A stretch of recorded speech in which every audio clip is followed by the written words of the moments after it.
নিজে আগ্রহ করে ওনার ফেসবুক আইডিটা নেই, কিন্তু আমি কোনো নক করি না ওনাকে।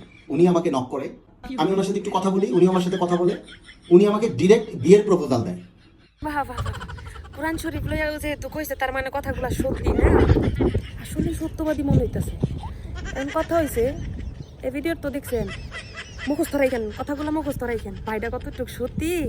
আর একটা ভিডিও দেখায়, এই যে নাটকগুলার শুরু যেখান থেকে ওই ভিডিওটা দেখাইলন, কথাগুলো একটু শুনলেন। ওরা দেখার পর আমার যদি মানে হঠাৎ করে কেমন একটা ধাক্কা লাগলো, পরে আমি ইয়ারে হাতটা ধরে আমি মেয়েটার বিয়ে করতে চাই।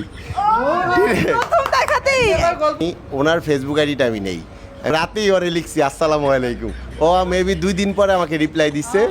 এরপরে এখন কথা হইছে, এই যে পূর্বের ভিডিও তো দেখছেন কোরআন শরীফ লই মানে এত সুন্দর সুন্দর কথা, বিয়ার প্রস্তাব ও দেয় নাই, মাইয়া দিছে মানে বেটিটাই দিছে।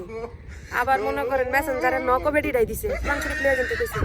তাহলে এখন যে কইলো এত মানুষের সামনে যে আমি প্রথম দেখায় হাত ধরে কই লাইছি মাইয়ার আমি বিয়া করতাম চাই, হ্যাঁ নক আমি দিছি, 2 দিন পরে মাইয়া আমার জবাব দিছে। এখন কোনটা সত্যি কোনটা মিথ্যা?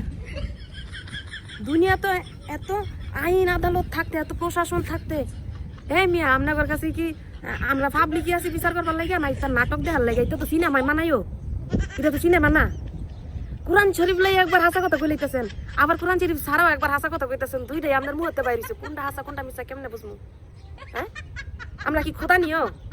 আঙ্গর আমাদের খোদা মনে হয় একবার কোরআন শরীফ লই আঙ্গর হাসা কথা হিয়াইবেন, আর একবার কোরআন শরীফ ছাড়া একবার হাসা কথা হিয়াইবেন।